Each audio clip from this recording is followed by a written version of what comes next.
there's a lot of people who are maybe newer to Bitcoin or are into Bitcoin, but are, not as, haven't been working on it for 12 years like some of us. But that's good. We want more people to work on it. And the talk sort of reflects some unease with Bitcoin that I personally feel, and maybe some others do, which is this sort of like high prices, low adoption, right? It's like, hey, Bitcoin's worth trillions of United States dollars somehow. But like, are people really using it? Are they using it the right way? So about the title of this talk, yeah, and then also some of the people new to Bitcoin may have not been aware of like what they're getting into, because Bitcoin's kind of crazy. So the historical context of this talk, where does the term hornet's nest come from? The hornet's nest came from Satoshi, like that's the sort of thing he said. So it was 2010. There was a sort of controversy where people couldn't send money to WikiLeaks. They were using like PayPal or something, and these, I don't know, people tried to cut off payments to WikiLeaks. And so a bunch of people on Bitcoin Talk were like, well, Bitcoin, this is our time to shine. And so I guess a user named R. Horning said, bring it on. Let's encourage WikiLeaks to use Bitcoin, and I'm willing to face any risk or fallout from that act. Oh, cool, thank you. Don't need this. Well, maybe I should have kept that. Anyway, and then Satoshi's like, guys, no, don't bring it on, right? Like, this is Bitcoin. This is 2010. There were still a lot of bugs, and they probably knew there were some bugs. This project needs to grow, and he sort of makes this appeal, like, please, WikiLeaks, do not try to use Bitcoin. Bitcoin is this tiny little community. There's like, couple people using it. The blockchain was like a couple megabytes at this point. You would not stand to gain more than pocket change, and you could destroy us at this stage, right? So Satoshi was clearly very worried. And then what happened was, no one listened to him, and WikiLeaks starts accepting Bitcoin. There's some article in PC World, which doesn't seem important, right? To me, when I hear the word PC World, I'm like, yeah, maybe that's a website. I don't know. But at the time, this was vastly more exposure than Bitcoin had ever seen in any kind of mainstream media. Not that PC World is even mainstream media, but it's like you're going to get like thousands of views, right? And it's like, oh shoot, that means thousands of people will hear about Bitcoin. And so Satoshi's like, I think this is the second to last message he ever posted in Bitcoin Talk. He's like, would have been nice to get this attention in any other context. WikiLeaks has kicked the hornet's nest, and the swarm is headed towards us. And then Satoshi said, who knows? But Satoshi kind of drops out at that point. Also, Gavin goes and talks to the CIA, and there's some other stuff going on at the time. But that sort of makes sense. He's like, all right, like if you're maintaining Satoshi Nakamoto level OPSEC, which is like kind of legendary, and they're like, everyone's trying to find this person, no one can. This is your indication. They're like, all right, see ya, right? Okay, so I wanted to start with like a theorem of Bitcoin. I don't want to say it's the fundamental theorem of Bitcoin, because that's a little pretentious, but maybe. But yeah, Bitcoin is pointless if it operates only with government approval, right? And this is something that like I think a lot of people working on Bitcoin are like, yeah, of course. But I have worked with companies, I've worked with lots of people on Bitcoin that are like, no, what are you talking about? And so if you, multiply both sides by -1 here, which is algebraically fine, you can get the, Bitcoin is valuable to the extent that it functions while illegal. And that makes a lot of people uncomfortable, but it sort of seems really obviously true to me, and like getting around that is really hard. But that's what a lot of companies do, right? So there's a lot of Bitcoin companies that are not interested in this aspect of Bitcoin, that make lots of money off of it while it's legal and are perfectly happy complying with all the laws, and there's compliance department, all this stuff. And that's cool to some extent, and that's sort of the tension with like open source development and companies, and like lots of people have made billions and billions of dollars off Bitcoin, and a lot of the people working on it have not, and are sort of like, yeah, the point isn't to make money, it's to make money, right? To make a new form of money. Okay, so some consequences of this theorem I'll go through rather quickly. And these are kind of standard for many people, but just to reiterate this, coins on an exchange or ETF don't count. And so that has at least a catchy phrase now, which is great, which is not your keys, not your coins. So that sort of like gets it into people's consciousness. And then secondary, nodes on the cloud also don't count. So I'll go into these two. So the first one, kind of obvious, but people keep needing to get this beaten into them. Yeah, not your keys, not your coins. And a good example of this, so we've seen in the last, I don't know, month or two, there's these things called executive orders, which I guess is, sort of proclamation from a king kind of thing. Here's this guy, and he writes them, and apparently everyone just sort of does what that guy says. Weird. So there's one you may have heard of. I shouldn't say you might. Yeah, you might know about it. You probably do if you're here. But it's Executive Order 6102, and he was just saying, like, okay, like, you can't have any gold anymore. We're taking all the gold.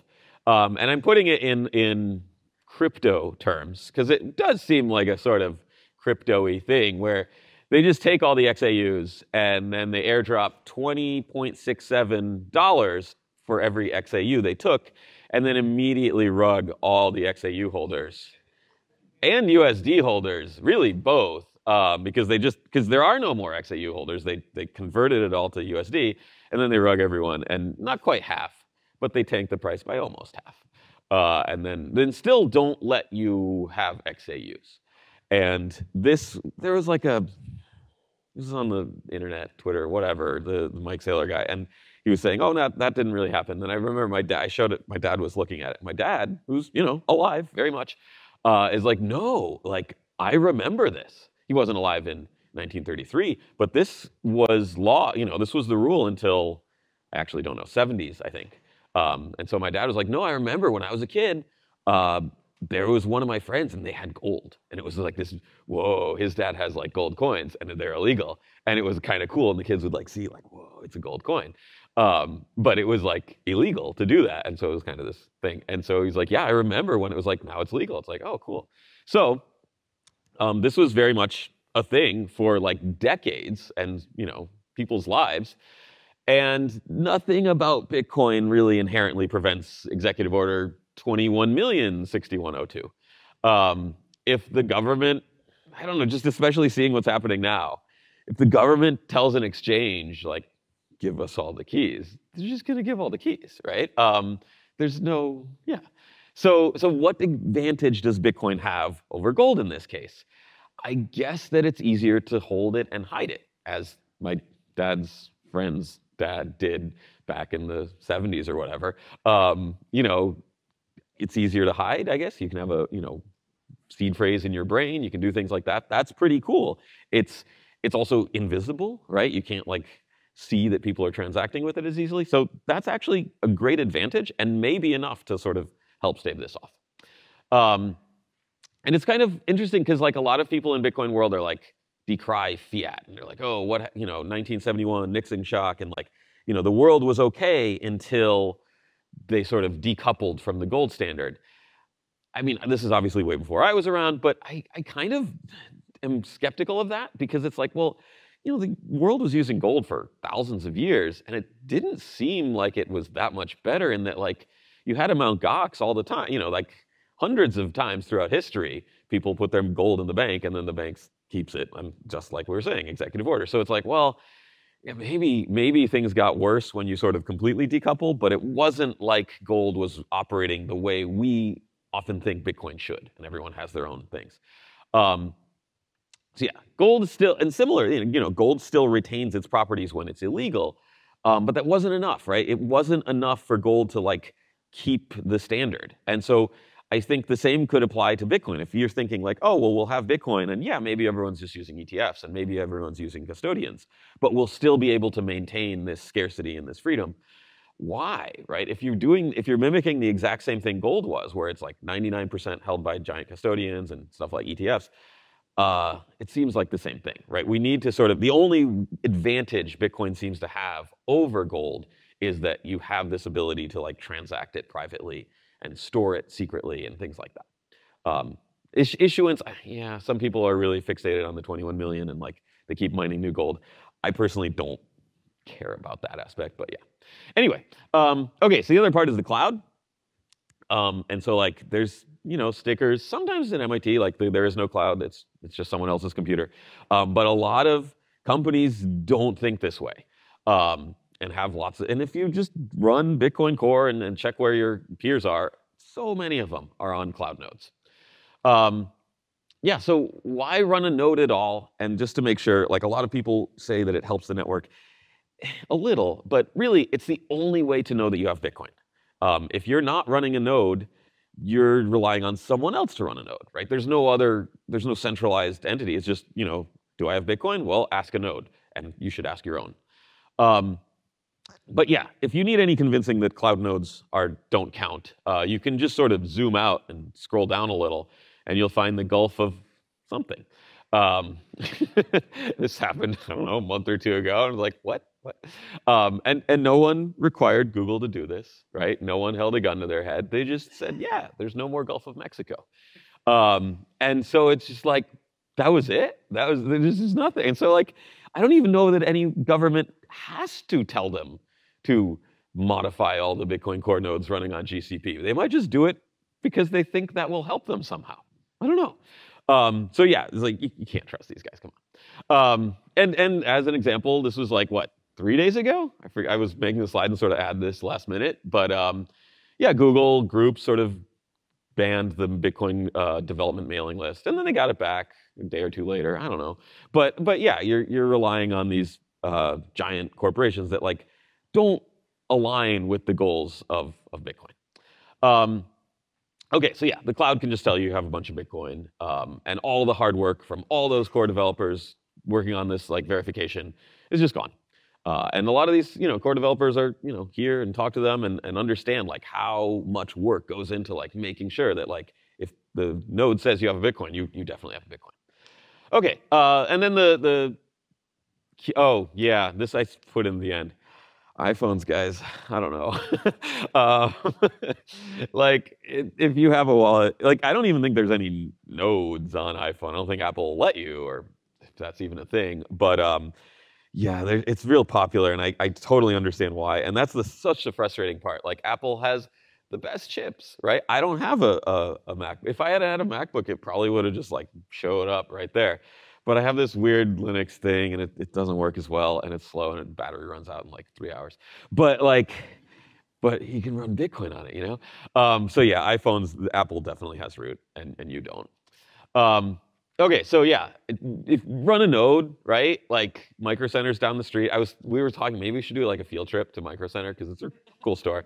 And they have, you can get a used like desktop little tiny PC for like $100. Raspberry Pis, yeah, they still work, but you can get better stuff for the same amount of money.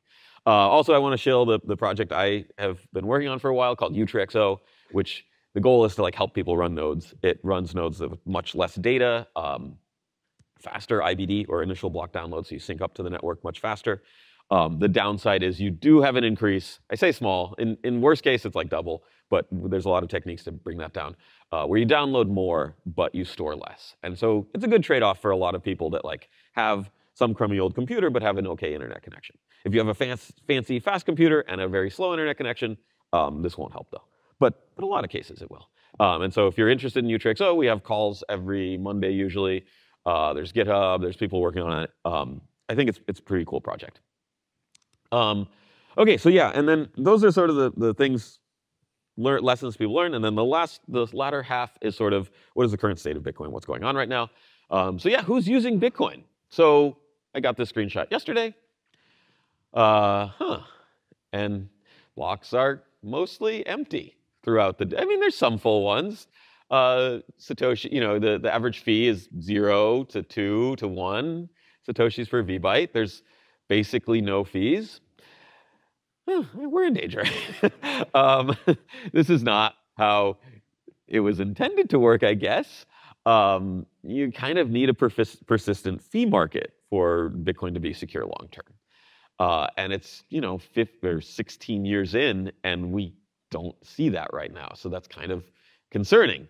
I should have put a link, but there's also research I did with a former student called Claire, who we worked on long-term attacks on Bitcoin with no new coins coming out.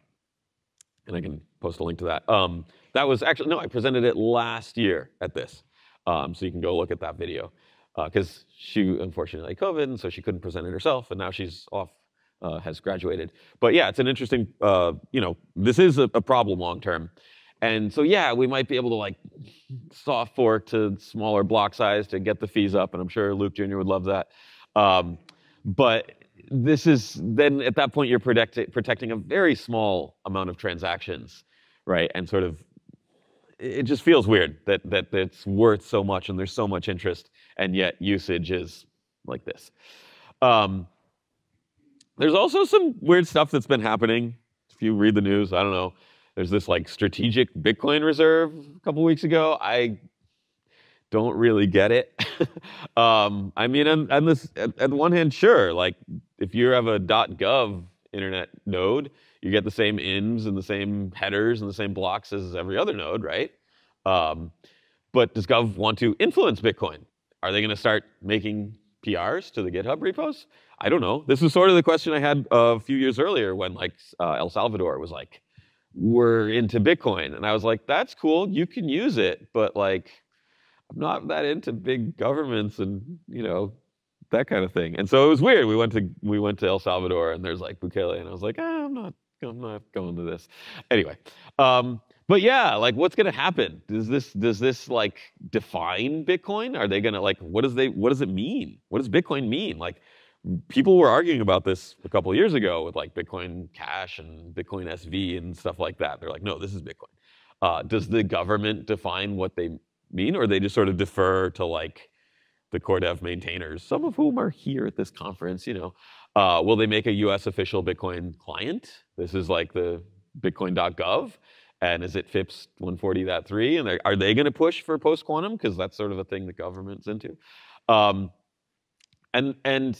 that consensus, whatever the government defines as Bitcoin, that's going to stay in consensus with the one that the people I'm friends with are working on, right? And so we're all cool, right? Like everything's going to work great. So I don't know, maybe it's okay, right? And ETFs are fine, and like this is a good way as like a gateway, right? People buy the ETFs and they have Coinbase, and that like gets them into Bitcoin eventually. And I hope that's the case. But we have to remember it's not the real thing.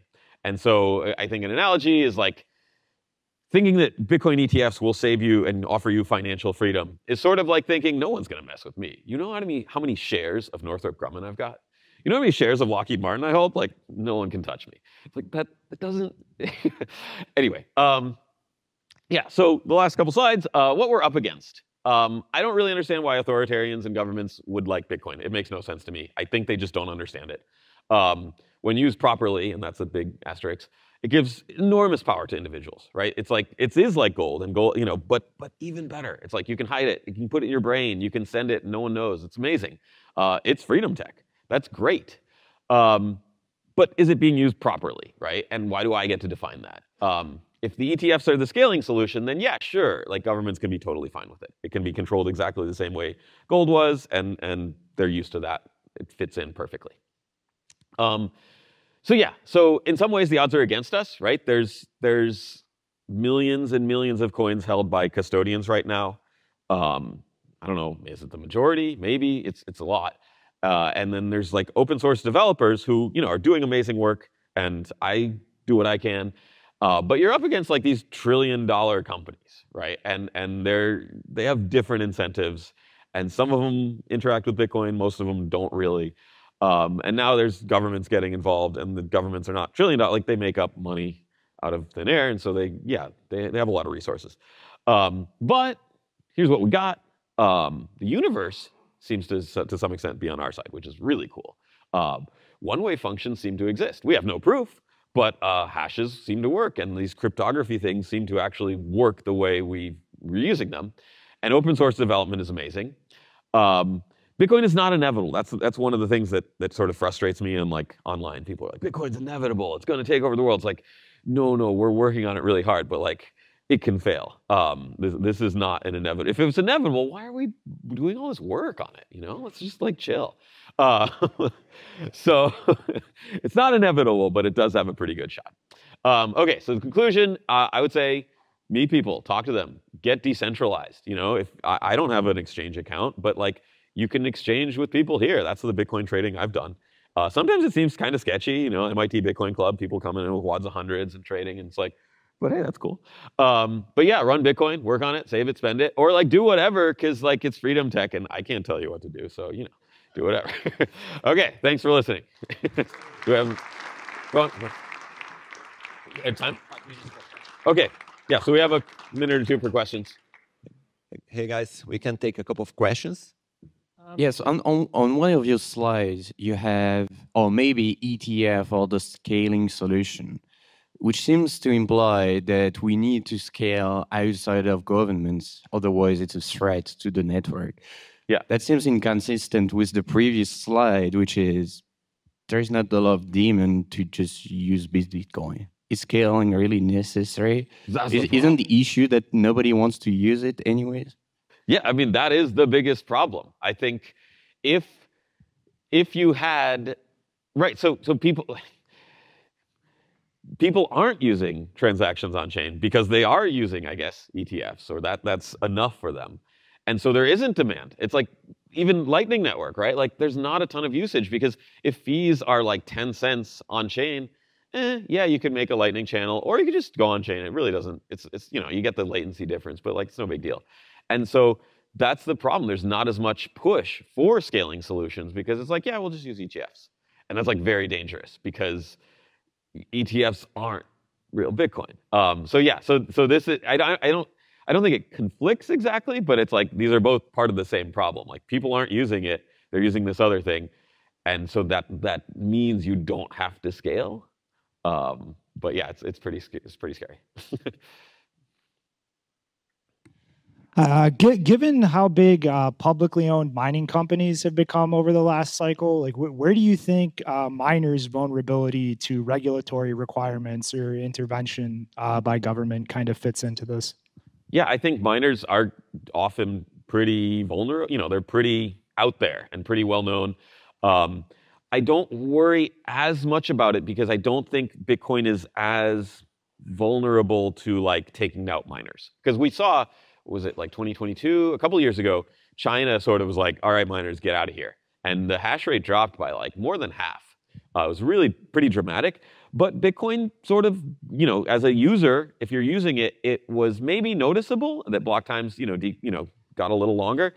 But it sort of figured itself out pretty quickly. It wasn't that disruptive for the users. Very disruptive for the miners and stuff. So I think that, yes, like there's a lot of miners now in the US. In some sense, that's cool. But yeah, it is vulnerable. If the government wants to take it out, they can. So I think one of the solutions is have mining in a lot of different jurisdictions, a lot of different governments. So if any one government decides, hey, we're kicking out all the miners, it sort of can keep going as a global network. We're not yet at the one universal global government singleton AI whatever kind of thing yet. So we can sort of leverage the decentralization of the world to do that, I think. Hello. Yeah, first I wanted to ask about the state of Utrecht, but maybe before that, I will actually welcome that we had quite high fees for a long time. Yeah. So maybe some of us appreciate the mempool clearing a little bit, so that's okay. But yeah, Utrecht status maybe, because that's kind of exciting, right? If we can get it running on all our phones. So we've got nodes running. We've got the peer-to-peer stuff is the stuff we've been working on for the last year or so. And BIPs. So I think we're going to try to get a draft BIP. I mean, the BIP's there, and you can read it, but it's kind of a mess. We're going to try to post that on the actual BIP repo in the next few weeks, and then people will tear it apart. But yeah, the code works. We've been working on a lot of the peer-to-peer stuff, and making it very flexible so that you can sort of use as much UTXO as you want. And the tricky part is there's a lot of ways you can use it in a way that's not fully validating, and we want to maybe support it, but not necessarily endorse that kind of stuff. So that's sort of the stuff we're going through now. But yeah, if you're interested, come ask me after, or look on GitHub, and there's a lot of development there. Okay, I think we're on. Okay, thanks everyone. Thanks, Tadge.